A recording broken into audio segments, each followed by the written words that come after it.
This podcast is made possible by Vena.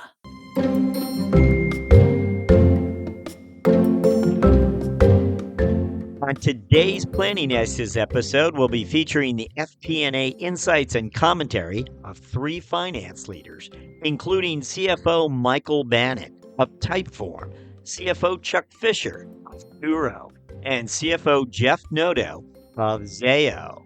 This is Jack Sweeney, your co-host, along with top consultant and performance management guru Brett Knowles, who will serve as co-host and resident thought leader as we seek to highlight the takeaways from our distinguished group of planning aces. We'll begin after this.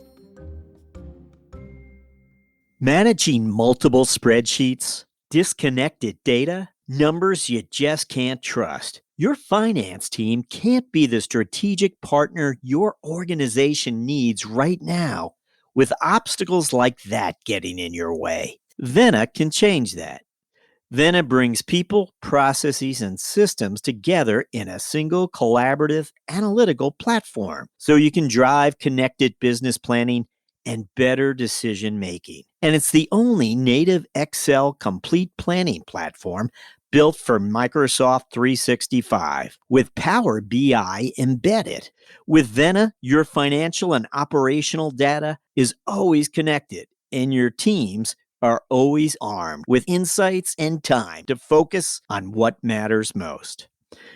So when the stakes are high and the margin for error low, plan with agility, plan with resilience, plan with Vena so you can be prepared for whatever comes next.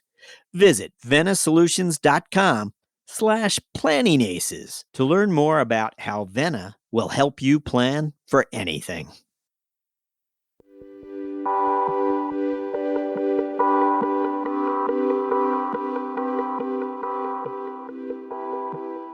Hi, it's Jack Sweeney, and I'm here with Brett Knowles. Brett, where do we find you? Are you at your lake house, perhaps? Well, on some of these days, luckily we're coming up to a long weekend, so spend more time up there shortly. But I'm still down in the city right now doing exciting city stuff.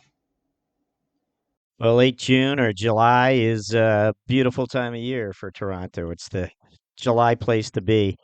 So, but I wanted to ask Brett, as always, what did you make of our three planning aces for this episode? What they were sharing? What's top of mind? What did you make of it? Well, it's interesting. I mean, I like the theme that I picked up, which is all about identifying the metrics which are key and unique to your business. And one of the things I find most interesting about it is, especially in this era of GPT, where we're waiting for AI to answer all the questions. The issue with GPT is it's based on what's on the internet, common knowledge, and all three of these gentlemen are identifying areas which are not common knowledge. What is the unique metric that helps our business thrive, as opposed to going to GPT and saying, what's the average business look at and what's the average performance and so on. So I like that twist of, not ignoring what everyone else is looking at, but focusing in on what's unique about your particular business and your slice of the action. One of the featured finance leaders, I forget, we'll know shortly as we reveal the clips, but one of them talked about security blanket metrics, which I thought was really funny. And again, he said these are metrics that were once important, but may no longer hold any significance. And he really wasn't interested in perpetuating the behavior that the metric uh, encouraged. That's right. No, that's exactly the storyline that it was Jeff that said that. And, when he said that, it reminded me, as you know, my brain loves metaphors. And I think of the car dashboard, right? If you run a, standard, internal combustion engine car, you've got three main dials. You got speedometer, gas gauge, and that really big thing next to the speedometer, your tachometer. And the tachometers, tells you what the RPM of the engine is. And to me, that's one of those security blanket measures. Like, who really uses the tachometer? When you drive an automatic, which most of us do, you never use a tachometer. The engine takes care of that. It's a security blanket metric that has always been there, and therefore it's there. And I own 4 cars, 3 of which are standard. And on the standards, I don't use a tachometer either. Like, you listen to the vibration of the car, the noise, and so on, and that's when you decide to shift. So again, we're surrounded by them, and they become just part of the furniture. You don't even think about them, but they consume resources to produce. They waste people's brains to think about them, and they don't give you any actionable information. Okay, well, let's jump then to our first planning ace, who is Michael Bannon, CFO of Typeform. Now, Michael climbed the ranks as an investor at TPG Global, and he spent more than a decade there before he got the operations itch and jumped over into a number of CFO roles, each of which, by the way, was in the UK. I mean, he was in the Bay Area with TPG. He's an American, and he and his family moved to the UK, where he's had this rather illustrious CFO career. His episode, by the way, will be debuting on CFO Thought Leader on July 9th. So you'll want to keep an eye out for that. In the meanwhile, here is planning ace number 1 for this episode, Michael Bannon. Things, the more I've done this, the more I've found that when there's been misalignment, it's been because people are looking at or don't have the same data in front of them. And so one of the things I've tried to bring, and my view is finance is oftentimes the brains of the organization, where it can bring the knowledge and the data and the rest of it to these kinds of conversations, is to make sure not only do we have it, but everybody has it. Because I think when everybody has it, it goes such a long way to eliminating any misalignment, and it gets you to the same decision. So I'll share a story with you, which is when I joined Typeform a few months ago, in one of our first leadership team meetings, there was a question about budget. And everyone in the room turned to me and they said, "Michael, can we do this? It's a budget question." And I took a moment and I said, I think the only reason you're asking me is because you believe I have information that you don't have. And so let me share the information that I have. Here's where we are against our budget. Here's what we're talking about. Here's the cost. Here's the potential payback. Here are the other projects and priorities that we have in flight. How do you think it stacks up? And put it back to the group, because in those sorts of situations, I think groups will make the right decisions when they have the right information. And one of the things that I've found in my role is it's not necessarily to be the decision maker. I think being the decision maker, it's not an overrated part of the job, but it's one that creates confusion. The part of my role is to make sure that the business, the company, has access to this information, because when they do, the company is going to make the right decision. And that's a much more scalable thing than any one individual doing it.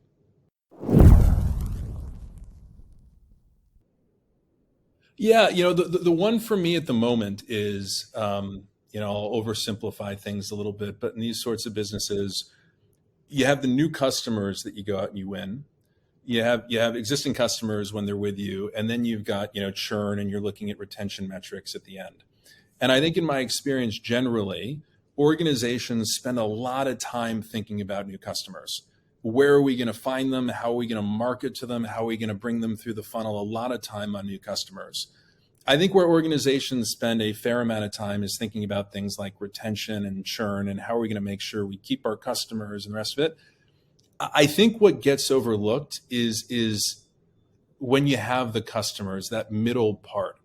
And one of the things that I've been trying to bring is really looking at a lot of activity metrics. So, we can talk about how many new customers we're winning. We can talk about how many customers we have. We can talk about retention rates. But one of the most important things for me, and one of the biggest leading indicators about the health of a business, is what are your customers doing with you when they're there?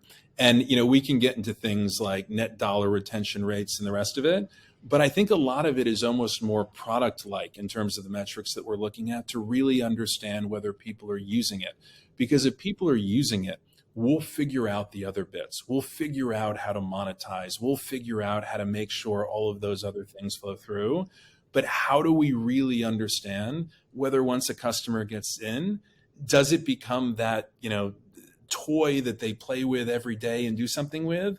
Or does it become the collectible that sits up on the wall that never gets touched and is only there to look at? We want to make sure people are using our products every day and using them the way we hope they're using them. And that to me has been a big push in having some of these monthly reviews and thinking about metrics that often get overlooked. How do we think about that activity piece?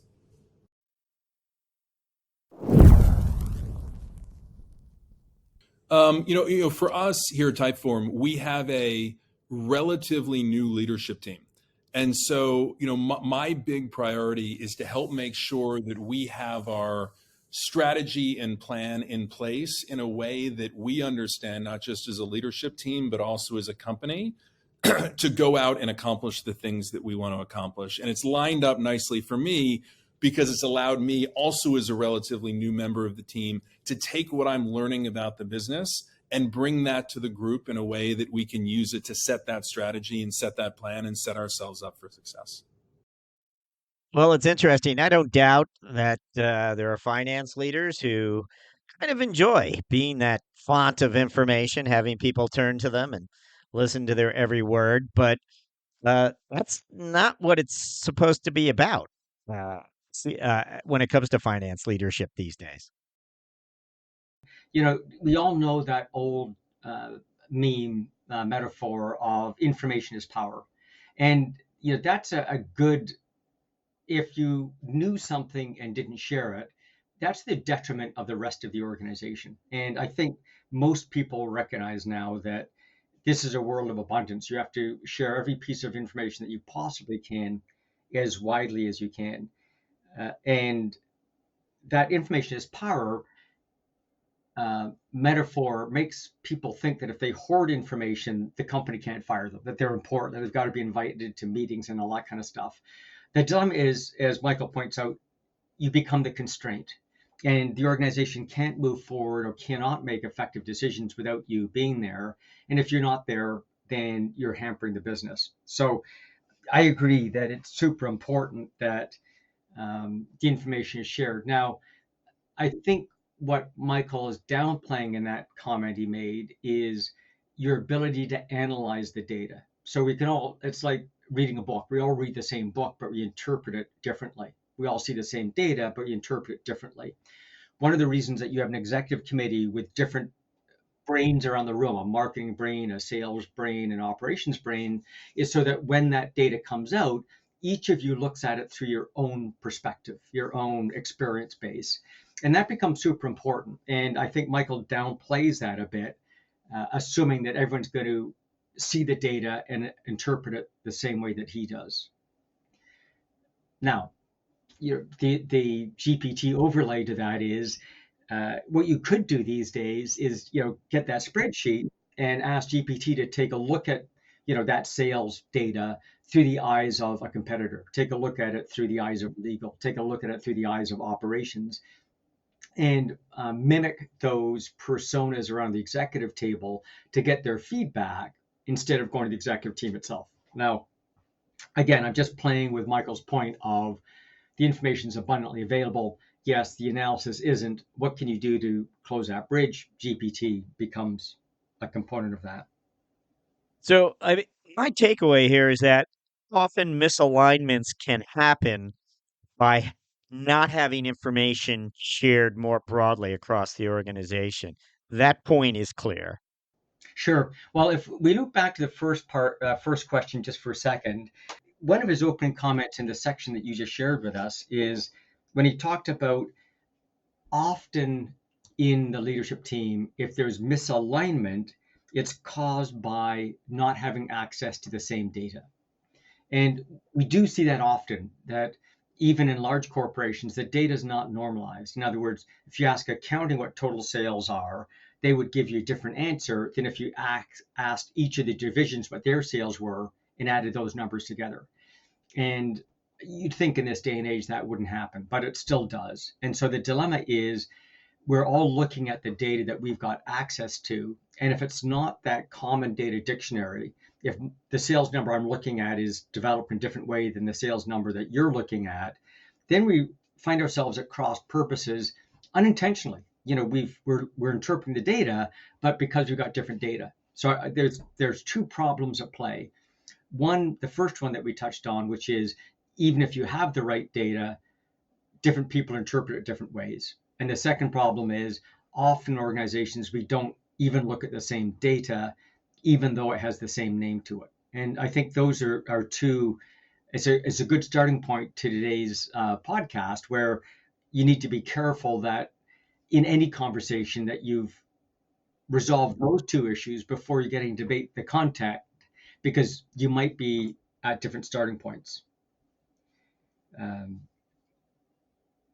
That was sort of one thing I heard about data. The second thing I heard was what you just brought up, which is about figuring out what is your most important data. And he said in his world, as you pointed out, it's all about usage, right? That it's all about net dollars and retention rates, because if we understand where our products are being used, eventually we'll figure out how to make money. But if we don't know where our products are being used, then it's pretty hard to figure out how to nurture and grow the business. Okay, well, I'm going to keep things moving along here and be up our next planning ace, who will be Chuck Fisher, CFO of Turo. Now, Chuck's episode dropped this week on CFO Thought Leader. So those of you who might be interested in learning about his career, Chuck was in the UK working for Lehman Brothers when the banking crisis occurred, and of course Lehman collapsed. Really some interesting stories about all of what had to happen during that period. He shares with us, and he moves on to a fruitful CFO career, of course, and also an interesting company, Turo. We, of course, asked him about metrics and how he looks into the business today, and he had some really interesting comments that he shared with us. This is Chuck Fisher, CFO of Turo.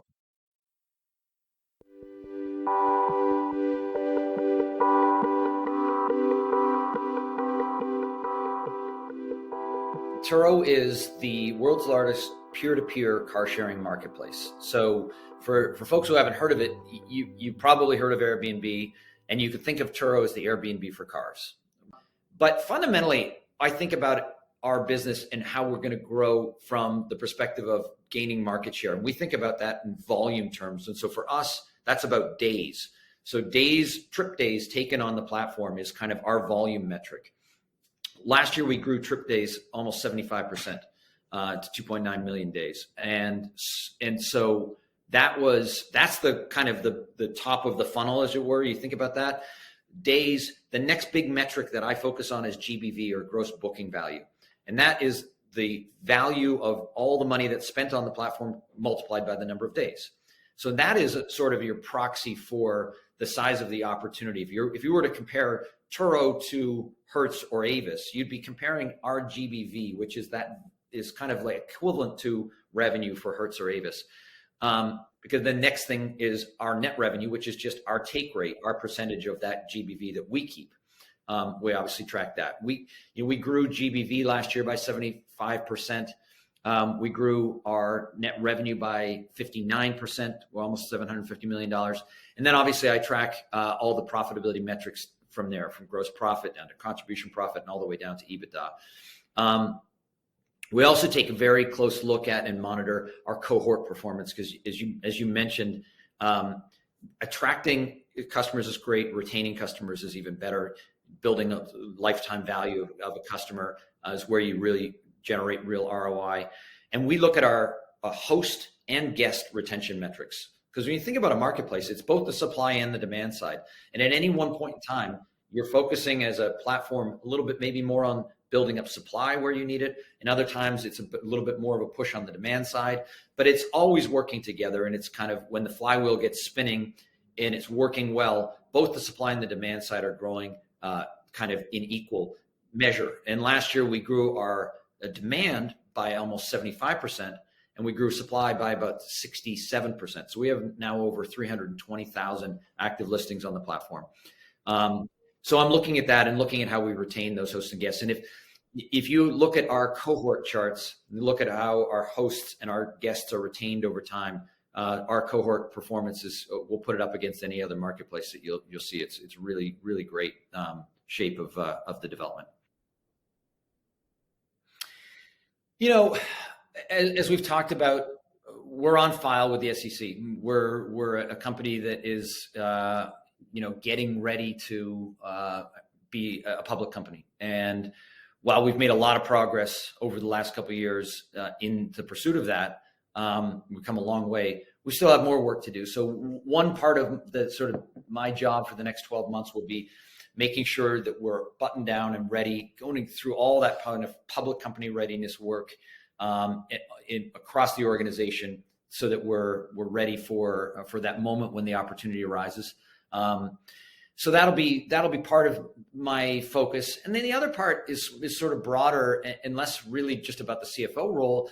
But we've grown a lot in the last few years. We have, as I said, it was maybe $150 million business when I joined, and last year it was 750. We're still growing. We've added a lot of people. We're in 5 countries now. We want to make sure that we as a company maintain the kind of small company ethos as we get big. So we talk a lot as a management team and as an organization about staying small while we grow big, staying connected to our values, staying hungry, staying focused on building the best possible host and guest experience to drive this marketplace to be as big and as successful as we think it can be. We're very, very much in the early days of pursuing this opportunity. We think that the future is very bright, and we will be successful if we stay small as we grow big as a company. So thinking about that kind of as a background or the backdrop to all of the ways that we think about decisions and culture and our motivation as a team is going to be something that, as a leader, I'm going to be trying to instill throughout the organization to help us be successful. And I think the future looks really bright. We're excited about where we're going.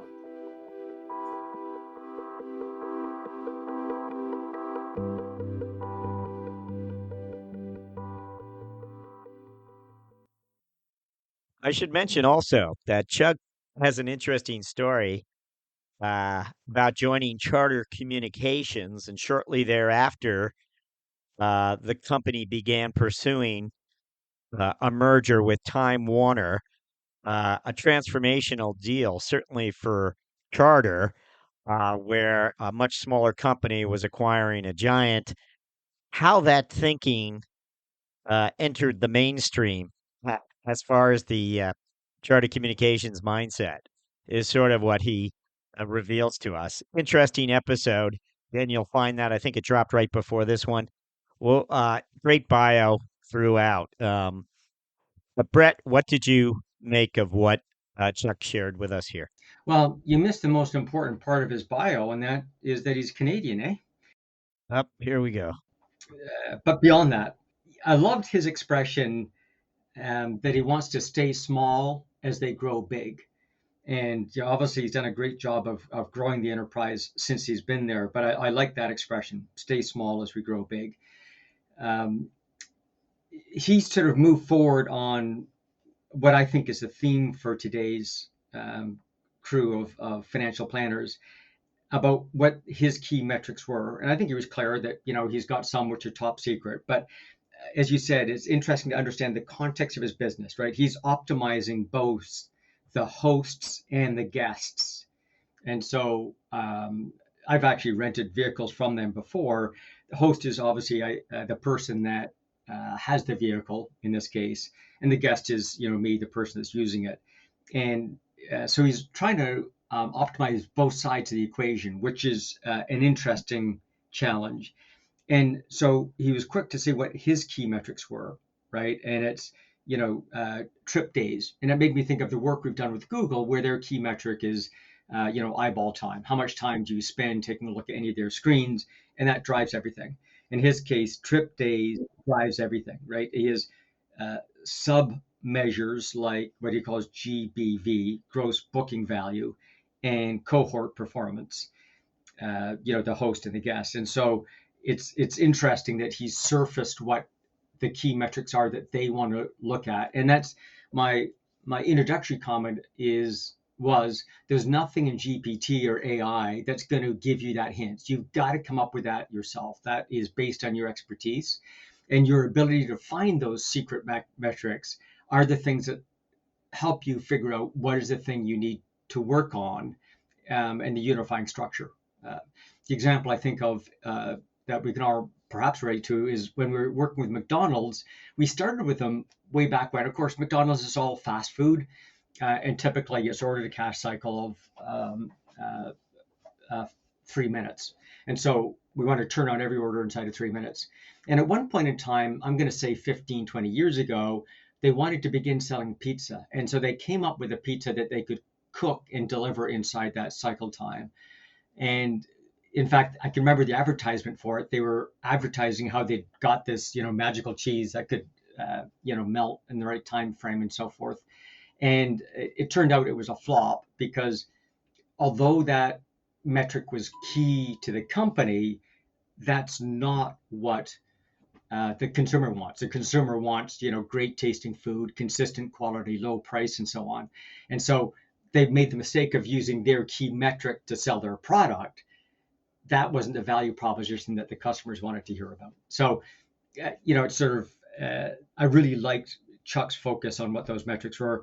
And those are the ones he said he could share with us. What I'd love to know is what are the metrics that, those top secret ones that he's not going to share with us that he also thought were critical to the company's success. We hear you. I'll try to hold their feet to the fire a little longer for you, Brett. Yeah, well, that's not surprising. I mean, the cadence of business is such that it's hard to operate when you don't have near real-time data, especially on your key metrics. So, back to our McDonald's example, they track that order to cash cycle time in every store across the world, and they report it in real time to corporate headquarters. So literally, in corporate headquarters, there's a map, and you can see what that performance, that order to cash cycle looks like around the world in real time. Obviously, there's many more metrics behind it, but that one key metric is the key driver for that business. It seems like a lot of the applications and technology tools that finance professionals already might have, that the developers are making known that they are AI empowered. Suddenly it seems like their AI technology had already been incorporated, and they're just letting us know that, you know, we're on the cutting edge with you. Is that for real? Has AI been playing a role more than we knew for some time? Well, no, I think AI plays a huge role. Um, this isn't planning, but it is planning. I'll give you an example. So Microsoft has a new suite of tools called Viva. Some of them are launched, some are in pre-launch, some are still in beta. But I'll give you an example from their sales Viva tool. So it's not replacing Salesforce, but it is feeding Salesforce with the data. So the way it kind of works is you've got Viva Sales working on your system, and you get a lead in from your SDR, and Sales will automatically, this Viva application, will automatically pick up that data and create a customer file for you. And then maybe you send them off an email. It will track who you sent the email to and so forth, and remind you when to send it back and so on. All the standard stuff. Eventually, let's say you have a call. It'll listen to the call. It will track the call and look for buying signals, selling signals, objections, barriers, all that kind of stuff, and give you a report back on that. Then when you begin, maybe you send an email proposing a price, and a week later you're going, gosh, I'd love to send a follow-up email. You just say to sales, I want to send a follow-up email to this person, remind them of the proposal. It'll go grab the contact information. It'll go grab the proposal. It'll go grab, all the correspondence. And like ChatGPT, it will write a mock-up of that email for you that you can then fine tune and send on. So um, you think of that takes out, my calculation was about 20% of that back end work. In other words, I'm getting 20% more time from my salesperson because it's taking care of all that administrative stuff that they took care of a moment ago. So GPT AI is going to obviously significantly change how we do business. But if uh, that was a benefit to the salesperson, but what that also means is in near real time in finance and planning, we know exactly what are the offers on the table, what are the proposals, where they are in the sales cycle, and no one has to lift a finger to produce any of those reports. It's just coming from people's day-to-day activities as they do their jobs. And so on the planning sense, we're getting that data in real time and you're getting analyzed. Like you're literally getting the analysis of an audio track, from a sales call, digitalized, simplified, put into context, and giving you a report of, how many people are giving us buying signals this week. Well, it's still not even a year since GPT was introduced the way it was the end of last year. And people began talking about it, experimenting with it. But organizations from one to the next are quite different in terms of whether they're motivating their employees to experiment or not. I mean, how widespread is it? And my suspicion is there might be a gap. Certain organizations are out in front experimenting with it, others not so much. I just wonder how widespread it might be. Well, I can't tell you how much is happening. I can tell you that even in my small consulting boutique, I've got people programming these GPT add-ons already. So as you know, we start off on the strategy side. So we've written GPT routines that will take all your strategy documents, so your strategic plans, your budgets, even the videotape from your all hands meeting, and take all that as a data source. And then I'll say, okay, great. Now I want you to take a look at all that data and find out what objectives this company has around increasing revenue, or what objectives does this company have around decreasing cost? What are strategies around optimizing use of assets? And it will comb through that data and identify for me, what their objectives have been, what the source is, like where it comes from. And now when I go back to the leadership team using their own words, I can say, well, here are the 18 strategies that are contained in your document. We can't chase 18. How do we consolidate those into, the 5 or 10 that we're actually going to chase? And how do we get the other ones aligned to what those goals look like? So again, AI is available to everyone. I mean, the stuff that we're looking at, because we're not Microsoft, we're looking at whatever scraps a client can give us, whether they're PDF files, videotapes, Excel sheets, and even my small boutique can put that stuff together. So I'm sure all these larger companies already have many of these tools at their disposal. Wow. Some great insights for us, Brett. Thank you. I'm going to jump to our next planning ace, who will be Jeff Noto, who is CFO of Zayo. Now, Jeff spent nearly, I believe it's 25 years inside Verizon. He served in a number of CFO business unit roles before having an entrepreneurial itch or an operator's itch. Anyway, this is CFO Jeff Noto of Zayo.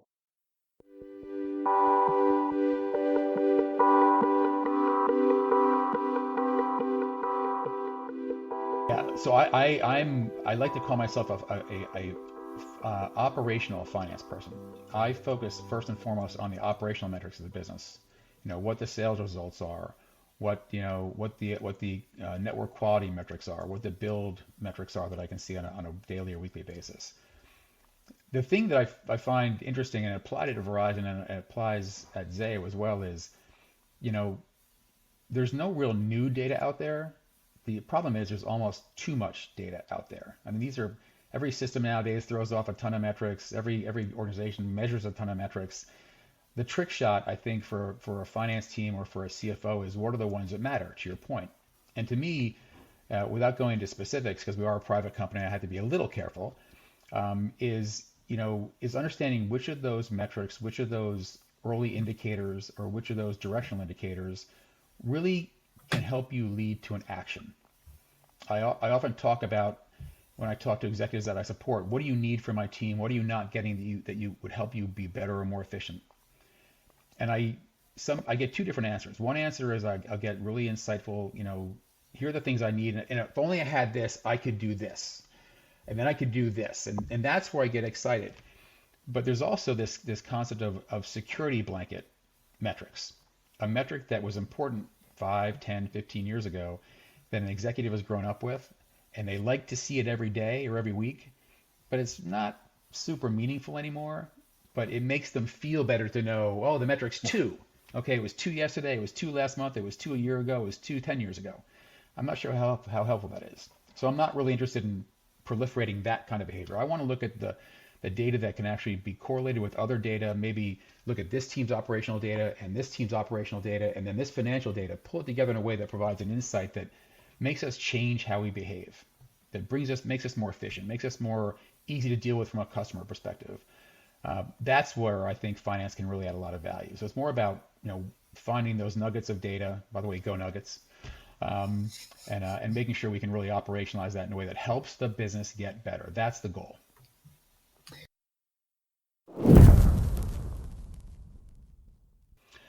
Well, my immediate priority has been and will continue to be to learn how the business operates. And I mean like operates, not what people say or what is written down on paper somewhere, but how the business actually functions. And then with that knowledge, gained through a lot of conversations and a lot of just watching what's going on, how can I affect the kind of change from my seat that the business needs to be either more effective or more efficient or drive greater top line or profitable growth?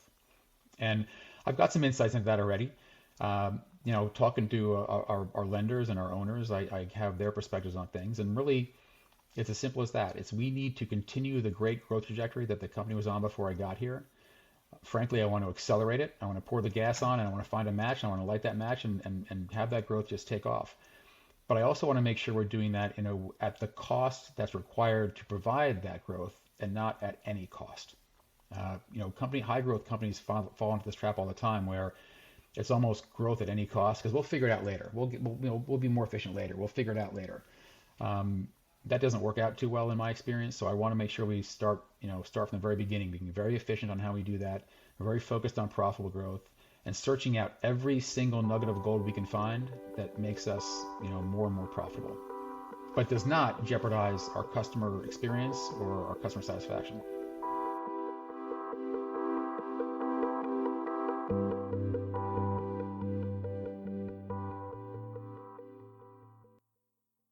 Okay, that was CFO Jeff Noto, and I should mention Jeff's episode will debut on CFO Thought Leader in early July, making the case that you want to focus on metrics that can be correlated with other data, put simply. And I do like his security metrics, security blanket metrics, and the risk of outdated metrics. Yeah, I guess the other thing he touched on, in addition to the out of date one, is just the abundance, right? He suggested there is no new data. In fact, there are just too many metrics, and there's a lot of research that indicates that we're just getting overwhelmed with the amount of data that's out there. And again, that's where tools like GPT come in handy because they don't get bored. They can take a look at all that data, 7x24, and give you feedback that you used to have humans to have to go take a look at. So that's one chunk that he brings to the table. What I liked in what he said is it's important to him to find out which are the metrics that matter. And again, he said he's got some top secret stuff he can't share with us, but his general algorithm is they must all lead to action. But I like his second point even more. And you could think of this almost as a test. And his test is, someone needs to say, if I had this piece of data, I could then do that activity. So it's almost like a test. As a CFO, when someone says, hey, I need to invest $1 gazillion to get this data, we should be able to say, okay, if you get that data, what actions can you then take? So if this, then that. And if they can't pass that test, then maybe your funding is going to go elsewhere. But that's a great test for people to use. I did have one client that used to say, with the abundance of data we have, if you ever want to add in a new data element, you have to take out 10. In other words, we keep on collecting more stuff that costs us human capital and cycles to report, to collect, report, and review. So if you want to add more stuff in, that must mean that you've got a bunch of stuff that you don't need. Let's take out the trash at the same time. I thought that was an interesting equation. Well, for me, the commentary of these three finance leaders as it relates to metrics reveals sort of how complex it can be to emphasize or de-emphasize a metric within an organization. People get accustomed to one or the other, and it's challenging to take one, remove one from an organization's mindset. Exactly. And so I think the theme of our speakers is about finding that right metric. And Jeff does close it off nicely when he says, he keeps looking to find out what does his team need to do. And clearly his definition of what his team needs to do is to provide those metrics that if people had that metric, they could go do that activity, whatever it was that they ask it for.